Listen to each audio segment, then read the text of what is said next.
Hello, this is DP Thaplyal and welcome to Economics with DP Thaplyal।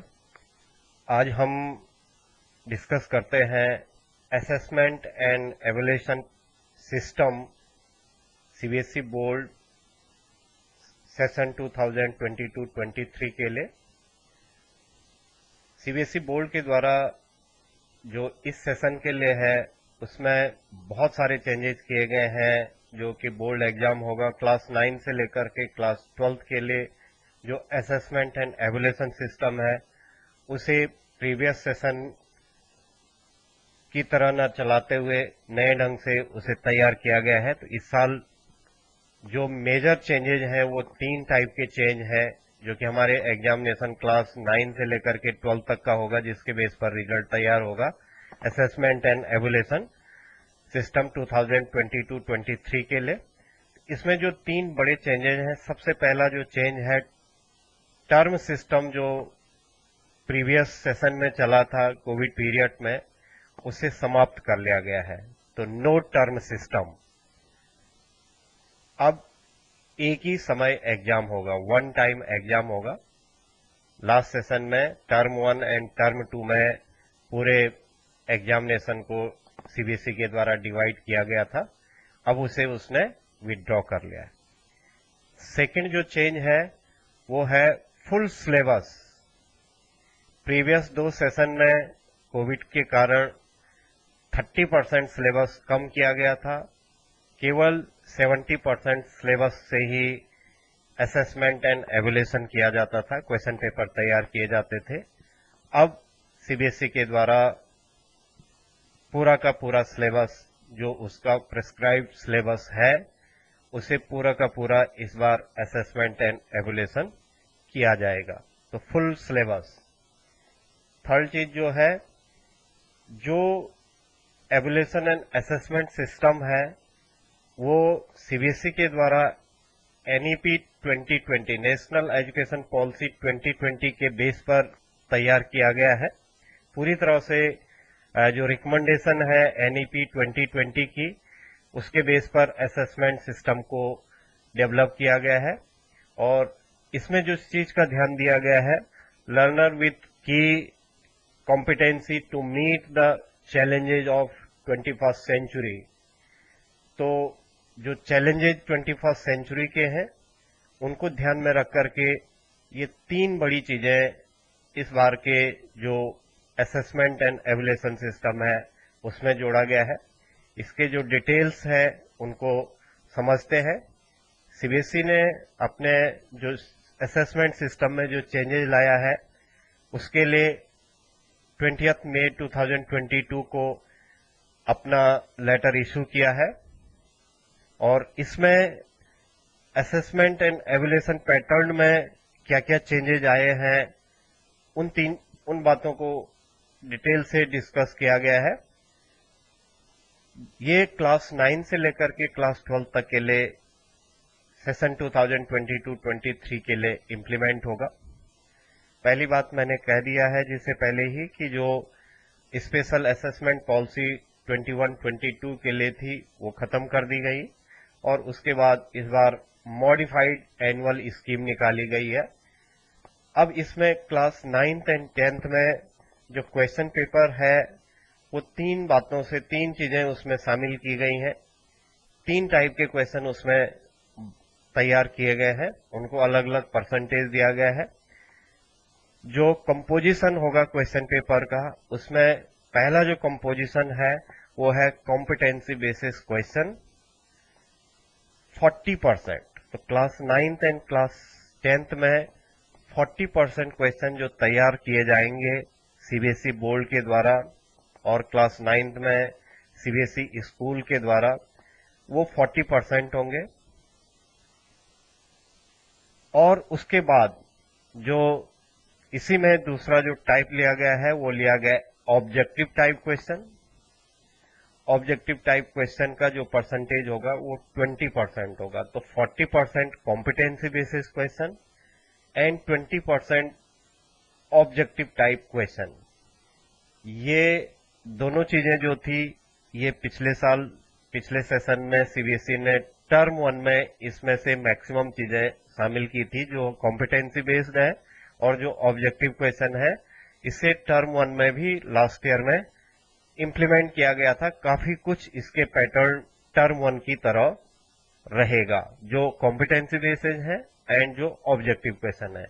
Remaining 40% question framed with short and long answer question, short answer question and long answer question, ये जो बाकी बच जाता है 40% वो रहेंगे जो कि इस बार टर्म 2 में short and long answer question थे, उसी बेस पर ये क्वेश्चन फ्रेम किए जाएंगे। तो इस ढंग से पूरा जो क्वेश्चन पेपर है वो 3 पार्टों में डिवाइड हो गया। 3 उसके एवल्यूएशन असेसमेंट के 3 टाइप के क्वेश्चन हो गए, 3 पार्ट नहीं 3 टाइप के क्वेश्चन हो गए, 3 types of question, competency basis, objective and short and long answer question. इन पर कॉम्पिटेंसी बेसिस क्वेश्चनों में क्या पूछा जाना है, ऑब्जेक्टिव में किस टाइप के क्वेश्चन तैयार किए जाएंगे, short and long answer question क्या होंगे, इन पर हम डिटेल से डिस्कस करते हैं। सबसे पहले हम क्लास 11th एंड 12th की भी असेसमेंट सिस्टम को देख लेते हैं और उन चीजों को एक साथ डिस्कस करेंगे। Class 11th and class 12th में कॉम्पिटेंसी बेसिस क्वेश्चन जो फ्रेम किए जाएंगे वो मिनिमम 30% होंगे, ऑब्जेक्टिव टाइप क्वेश्चन जो होंगे 20% होंगे, remaining 50% short answer and long answer question as per existing pattern. तो यहां पर भी वही चीज रखी गई है, 30 + 20 ये तो कॉम्पिटेंसी एंड ऑब्जेक्टिव बेस्ड हो गए, और जो एग्जिस्टिंग पैटर्न रहा है जिसे टर्म 2 में short and long answer question पूछे गए थे प्रीवियस सेशन में, उसी टाइप के long and short answer question 50% एक क्वेश्चन पेपर में होंगे। तो इस टाइप से क्लास 11th एंड 12th में भी जो क्वेश्चन पेपर फ्रेम किया जाएगा, जो कंपोजिशन होगी क्वेश्चन पेपर की, उसमें 3 टाइप के क्वेश्चन हो जाएंगे, 3 type question, competency basis 30%, objective 20% and short and long answer question इसके बाद जो है वो 50% हो जाएंगे। तो ये क्लास 9-10 से थोड़ा सा डिफरेंस है। क्लास 9-10 में कॉम्पिटेंसी 40% थी, यहाँ पर 30% है, और लॉन्ग एंड शॉर्ट आंसर वहां पर 40% था क्लास 9th एंड 10th में, 11th एंड 12th में ये 50% है, ऑब्जेक्टिव दोनों में बराबर है। तो ये एक इस बार का कंपोजिशन है क्वेश्चन पेपर का। अब हम जो डिटेल से डिस्कस करेंगे आप लोगों के साथ कि भाई कॉम्पिटेंसी बेसिस क्वेश्चन किस टाइप से फ्रेम होंगे, उनमें कौन कौन से क्वेश्चन तैयार होंगे, ऑब्जेक्टिव टाइप के क्वेश्चन किस टाइप के क्वेश्चन होते हैं, and long and short type के आंसर के क्या नेचर होते हैं, इन्हें हम डिटेल से डिस्कस कर लेते हैं। तो सबसे पहले हम आते हैं जो हमारे पास कॉम्पिटेंसी बेसिस क्वेश्चन। सबसे पहले हम समझ लेते हैं कि कॉम्पिटेंसी बेसिस क्या होता है, कॉम्पिटेंसी किसे बोलते हैं हम। तो question which test the knowledge and skill and student are expected to learn as the progress through their education। ये है कॉम्पिटेंसी बेसिस जो कि स्टूडेंट के स्किल एंड नॉलेज को टेस्ट किया जाता है, जिसमें ऐसे क्वेश्चन जिसमें स्टूडेंट के नॉलेज को और स्टूडेंट के स्किल को टेस्ट किया जाएगा। इसमें किस टाइप के क्वेश्चन फ्रेम होंगे, एक तो होंगे multiple choice question MCQs, case based question, case study जो होती हैं उसके बेस पर जो क्वेश्चन तैयार होंगे वो भी हमारे कॉम्पिटेंसी बेसिस क्वेश्चन कहलाते हैं। केस बेस्ड स्टडी के क्वेश्चन जो है लास्ट सेशन में टर्म 1 में पूछे गए थे, और टर्म 2 में भी कुछ सब्जेक्ट में केस बेस्ड क्वेश्चन फ्रेम किए गए थे। थर्ड जो होता है वो होते हैं source based integrated question, source basis से इंटीग्रेटेड क्वेश्चन होते हैं। उसके अलावा डायग्राम, टेबल, स्टेटमेंट, कॉम्बिनेशन और लेवलिंग बेस्ड, तो अलग अलग सब्जेक्ट के हिसाब से जहां पर डायग्राम होते हैं वहां पर डायग्राम को बनाने या डायग्राम में पूछा जाएगा क्वेश्चन की इसमें क्या चीज है क्या नहीं है। जहां पर जिन सब्जेक्ट्स में टेबल होती हैं वो टेबल बेस्ड टेबल बना करके उससे क्वेश्चन फ्रेम किए जाते हैं।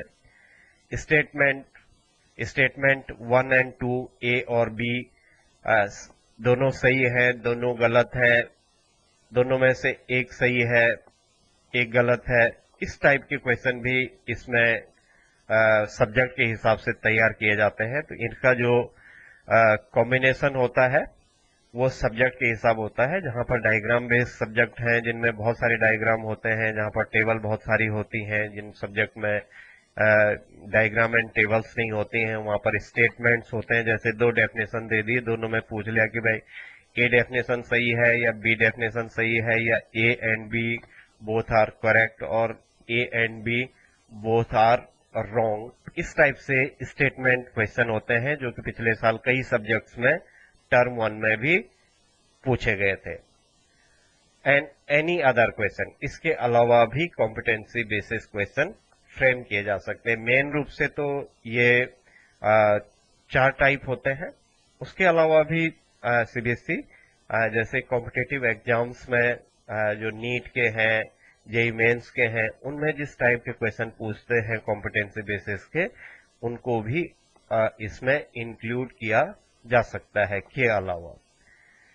सेकंड जो इसमें हमारा कंपोजिशन है क्वेश्चन पेपर का, पहले कॉम्पिटेंसी बेसिस क्वेश्चन जिसमें कि क्लास 9-10 में 40% था एंड 11-12 में 30% था, उसमें इस टाइप के क्वेश्चन पूछे जाएंगे।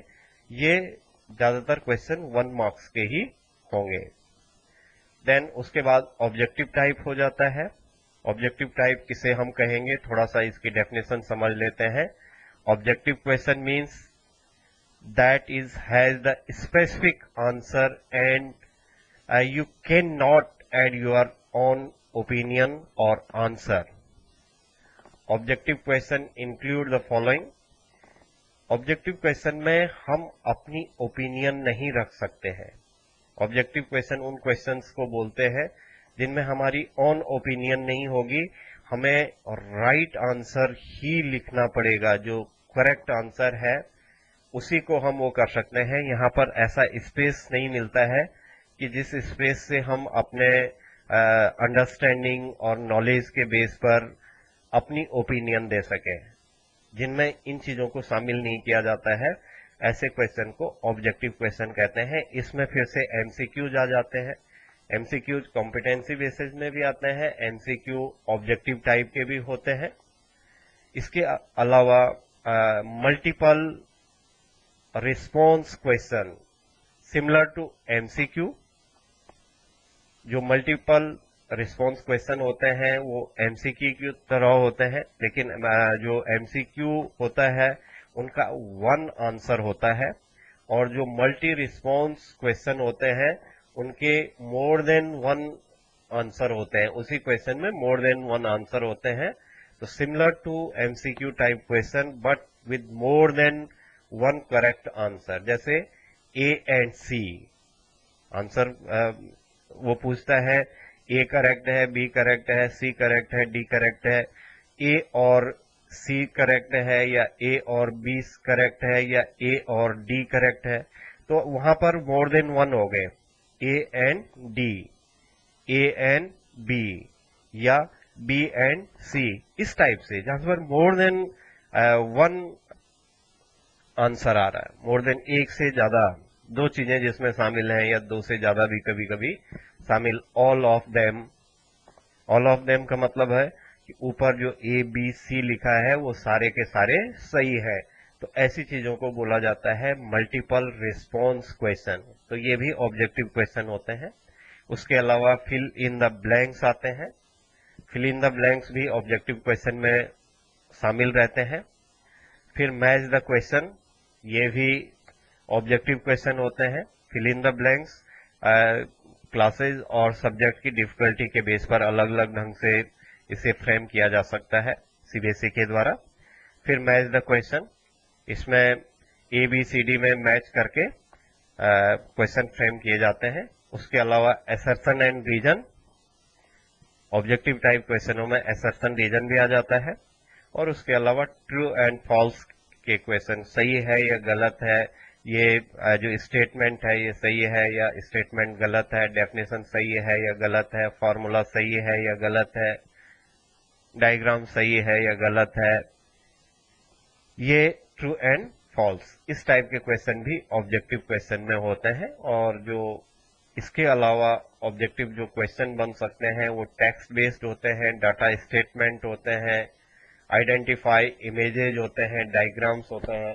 तो डायग्राम इमेजेज को आइडेंटिफाई करना, स्टेटमेंट को रॉन्ग है या नहीं है, सही है या गलत है, डाटा बेस्ड होते हैं और टेक्स्ट बेस्ड होते हैं।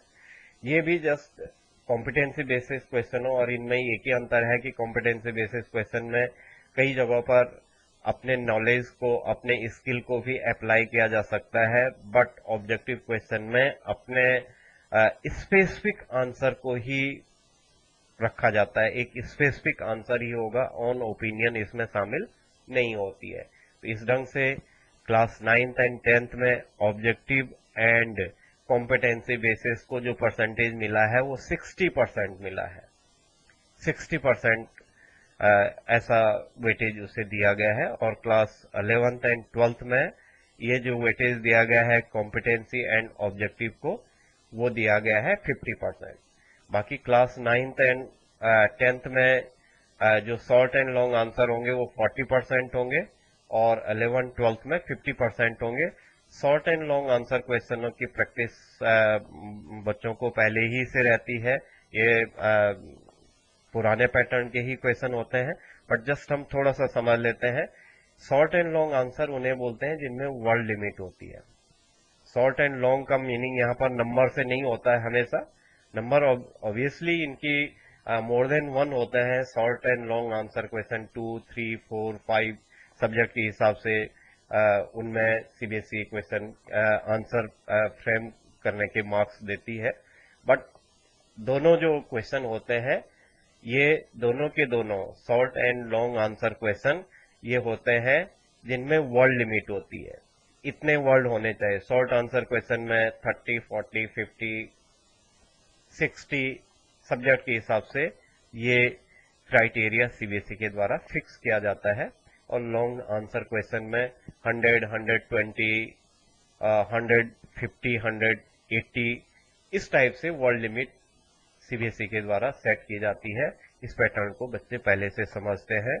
Short answer question, student to write shorter response will be 1-2 paragraph or points and obtain your assessment or assignment or exam will be specific word limit, एक specific word limit में इसे तैयार किया जाता है। Long answer question, student to write detailed answer in response to open end question, student respond in multiple sentence, paragraph, answer और mathematical explanation and calculation. तो ये short and long answer question की डेफिनेशन होती है। ये word based होते हैं कि वर्ड लिमिट के बेस पर इन्हें तैयार किया जाता है। तो ये इस बार का चेंजेज है। इंटरनल एग्जामिनेशन में कोई चेंज नहीं लाया गया है। इंटरनल एग्जामिनेशन का मतलब होता है जो प्रोजेक्ट होते हैं, जो प्रैक्टिकल होते हैं क्लास 11th एंड 12th में प्रोजेक्ट एंड प्रैक्टिकल, और क्लास 9th एंड 10th में इंटरनल एग्जामिनेशन में हमारे पीरियोडिक टेस्ट से लेकर के और जो नॉलेज के लिए है और जो अलग अलग मल्टीपल जो एग्जामिनेशन होते हैं वो जैसे पहले से थे वैसे अभी भी रहेंगे। उनके परसेंटेज, मार्क्स के परसेंटेज में और उनके पूरे सिस्टम में कोई भी चेंज नहीं आ जाती है। केवल जो एक्सटर्नल एग्जामिनेशन होता है जिसे हम रिटन एग्जामिनेशन बोल रहे हैं या जिसे हम एनुअल एग्जामिनेशन बोल रहे हैं, उसमें ये चेंजेज है। इंटरनल एग्जामिनेशन प्रीवियस सेशन की तरह ही या प्रीवियस की तरह ही रहेगा। प्रीवियस सेशन में तो 2 पार्टों में बंट गया था, लेकिन इस बार एक ही बार में रहेगा, लेकिन उनके मार्क्स में कोई भी चेंज नहीं आया। तो इंटरनल एज इट इज है जैसे प्रीवियस से चले आ रहे हैं, और एक्सटर्नल में इस बार ये चेंजेज हैं। Thank you for watching this video. और आगे जैसे ही सीबीएसई के सैंपल पेपर आएंगे उनमें नेक्स्ट वीडियो तैयार किए जाएंगे। Thank you.